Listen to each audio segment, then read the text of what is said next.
कांग्रेस के वरिष्ठ नेता राहुल गांधी की संसद की सदस्यता रद्द होने के बाद कांग्रेस द्वारा सत्याग्रह किया जा रहा है, तो वहीं साथ ही साथ कांग्रेस द्वारा भारतीय जनता पार्टी पर लोकतंत्र का गला घोंटने और विपक्ष की आवाज दबाने को लेकर लगातार बातचीत की जा रही है। इसी पर बातचीत करने के लिए हमारे साथ मौजूद हैं हिमाचल के मुख्यमंत्री सुखविंदर सिंह ठाकुर। सर, किस तरीके से देखते हैं? बीजेपी लगातार ही कह रही है कि संवैधानिक संस्थाओं द्वारा जो फैसला लिया गया है उसमें भारतीय जनता पार्टी का कोई लेना देना नहीं है, तो दूसरी ओर कांग्रेस द्वारा लगातार बीजेपी पर जो है वो तंज कसे जा रहे हैं।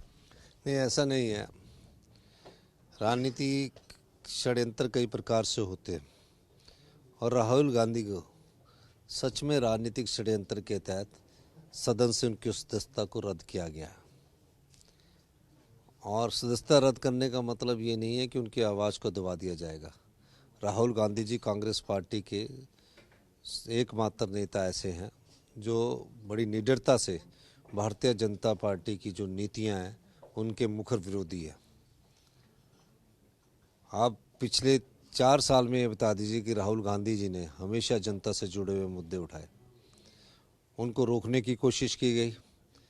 उनके 8 साल में उनके खिलाफ सीबीआई, ईडी, आईबी सब लगा दिया गया, लेकिन कुछ नहीं मिला। अंत में इस हथियार के द्वारा उनको सदन से रोकने की कोशिश की गई, जिसमें वो सफल हुए। लेकिन जनता की अदालत में उनके जो मुद्दे हैं उनको उठाने से कोई नहीं रोक सकता।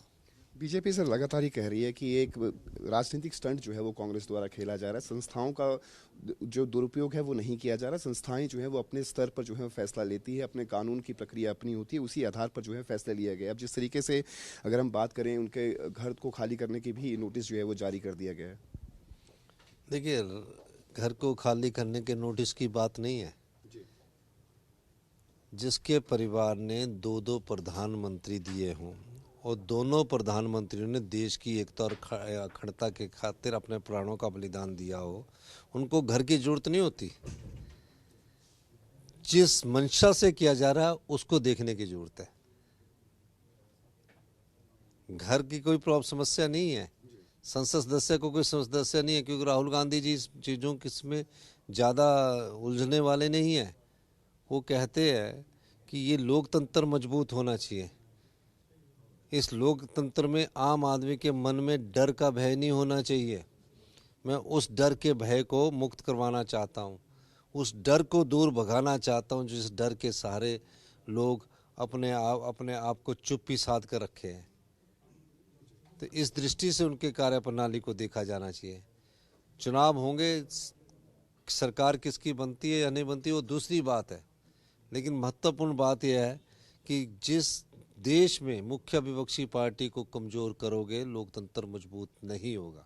लोकतंत्र मजबूत तभी होता है जब मुख्य विपक्षी दल समय समय पर मुद्दे उठाकर सदन में सरकार को अवगत करवाता है और सरकार उसका जवाब देती है। यहाँ तो सरकार जवाबों से पीछे हट रही है। सर, इससे हटकर एक मुद्दा है जो काफ़ी लाइमलाइट में इन दिनों हिमाचल सरकार द्वारा जो है वो हाइड्रो इलेक्ट्रिक प्रोजेक्ट्स पर जो सेस लगाया गया है उसको लेकर पंजाब और हरियाणा सरकार द्वारा जो है वो उसके विरोध में प्रस्ताव पारित किए गए हैं। किस तरीके से देखते हैं? उनके द्वारा लगातार ये कहा जा रहा है कि केंद्र सरकार जो है वो इसमें हस्तक्षेप करे। नहीं, केंद्र सरकार हस्तक्षेप करे पर गलत चीज़ के लिए ना करे ना, ये हमारा अधिकार है। हिमाचल के लोगों के अधिकारों की भी बात है और जहाँ बांध बने हैं हमने सेस उन पर लगाया। पंजाब को उससे कोई फ़र्क नहीं पड़ने वाला, हरियाणा को उससे कोई फ़र्क नहीं पड़ने वाला। तो इस प्रकार का हल्ला करने का कोई मकसद नहीं रह जाता। और जहाँ कम्युनिकेशन गैप होगा, हम पंजाब के मुख्यमंत्री से भी बात कर चुके हैं और हरियाणा के मुख्यमंत्री से भी बात कर चुके हैं, और भी अगर संवाद करने की जरूरत होगी चर्चा के द्वारा उसको समस्या का समाधान कर लिया जाएगा। एक आखिरी सवाल सर, अमृतपाल को लेकर जो है वो लगातार जो है वो कई खबरें निकलकर सामने आ रही, कई वीडियोस जो है वो सामने आ रहे हैं। हिमाचल के अंदर किस तरीके का अलर्ट जो है वो किया गया है और क्या कुछ गतिविधियां, किस तरीके से पुलिस को क्या कुछ डायरेक्शंस जो है वो दी गई हैं? नहीं, हमारी सरकार तो पहले अलर्ट पर रहती है, तो अभी इस मामले में कोई ज़्यादा हमारे प्रदेश में कोई ज़्यादा बड़ी बात नज़र नहीं आती। बहुत बहुत धन्यवाद। बहुत बहुत शुक्रिया। तो ये थे हमारे साथ हिमाचल के मुख्यमंत्री सुखविंदर सिंह ठाकुर, जिन्होंने बड़े ही साफ लफ्जे से हर मुद्दे का जो है वो बेबाकी से जवाब दिया और साथ ही उन्होंने कहा कि जिस तरीके का जो वाटर सेस जो हाइड्रो इलेक्ट्रिक प्रोजेक्ट्स को लेकर जो हरियाणा हिमाचल सरकार द्वारा लगाया गया है उससे किसी भी तरीके का कोई नुकसान जो है वो पंजाब और हरियाणा को नहीं होगा। चंडीगढ़ से कैमरा पर्सन रिंकू मेहरा के साथ रवि चंदेल, सूर्य समाचार।